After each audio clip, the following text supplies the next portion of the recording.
Japan वो country है जिसे उभरते सूरज की सरजमीन कहा जाता है। ये अपनी टेक्नोलॉजी की वजह से पूरी दुनिया में मानी जाती है, जिसके पास हवा से ज्यादा तेज चलने वाली बुलेट ट्रेन हैं। जापान एक ऐसी कंट्री है जहाँ पे आपको ऐसी इंटरेस्टिंग चीजें देखने को मिलती हैं जो शायद ही आपको किसी दूसरी कंट्री में देखने को मिले। चले आइए जानते हैं जापान में ऐसा क्या है जो बाकी कंट्रीज में नहीं है। तो आप तमाम दोस्तों को फैक्ट्री की एक लेटेस्ट वीडियो में most welcome. Number 1, cat cafes. आज तक हमने जितने भी कैफेज देखे हैं वहाँ पे इंसानों को चाय, कॉफी या फिर कोई और ड्रिंक पीते हुए देखा है, लेकिन जापान में कैट कैफे भी मौजूद हैं, जहाँ पे बिल्लियों के खाने पीने, खेलने, सोने तक की तमाम सहूलतें मौजूद हैं। अगर आप कैट लवर हैं और आपका दिल है कि आप अपने पेट कैट को फ्रेशमेंट के लिए किसी कैफे में लेके जाना चाहते हो, तो आप जापान में उनको कैट कैफे में लेके जा सकते हो। और इसके अलावा अगर आप चाहते हो कि आप कैट्स के दरमियान बैठ के चाय या फिर कॉफी पियो, तो आप इन कैट कैफे को विजिट कर सकते हो। इनको 2004 में टोक्यो में शुरू किया गया और आज ये पूरे जापान में 150 से ज्यादा हैं। Number 2, traffic lights. हम सभी ने ट्रैफिक लाइट देखी हैं। उनमें रेड कलर का मतलब होता है स्टॉप, और येलो या फिर ऑरेंज कलर का मतलब होता है चलने के लिए तैयार हो जाएं, और ग्रीन कलर का मतलब होता है कि अब आप जा सकते हो। ये हम सभी जानते हैं, लेकिन जापान में ग्रीन लाइट नहीं होती। वहाँ पे ग्रीन लाइट की जगह ब्लू लाइट का इस्तेमाल किया जाता है। लेकिन आखिर वो ऐसा क्यों करते हैं? इसकी वजह यही है कि जापान में ब्लू और ग्रीन को ब्लू ही बोला जाता है। इस वजह से वहाँ ट्रैफिक लाइट में ग्रीन लाइट को इस्तेमाल नहीं किया जाता ताकि लोग कंफ्यूज ना हो।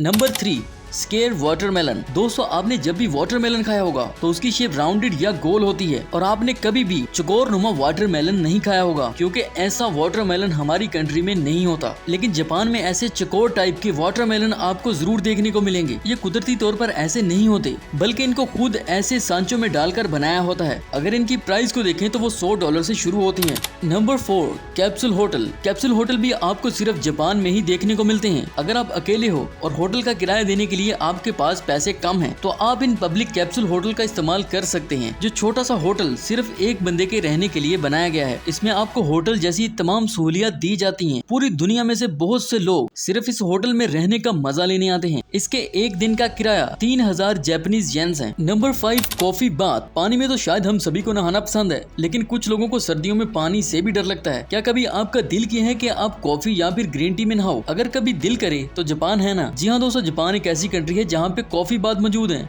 जिनमें पानी की जगह कॉफी या ग्रीन टी होती है। Number 6, bullet train. जापान की ये ट्रेन बहुत फेमस है और कहा जाता है कि इस ट्रेन का कभी भी किसी टेक्निकल वजह से एक्सीडेंट नहीं हुआ, और ना ही ये ट्रेन कभी लेट हुई है। ये आपको एग्जैक्ट टाइम पे आपकी मंजिल पे पहुंचाती है, और इस बुलेट ट्रेन की स्पीड 320 किलोमीटर/आवर है। Number 7, vending machines. दोस्तों, जापान में मौजूद वेंडिंग मशीन्स पूरी दुनिया की वेंडिंग मशीन से बहुत एडवांस है, जहाँ पे आपको हर तरह की चीज मिल सकती है, जिनमें ice cream, chocolate, soft drink, popcorn और यहाँ तक के फ्रेंच फ्राइज भी।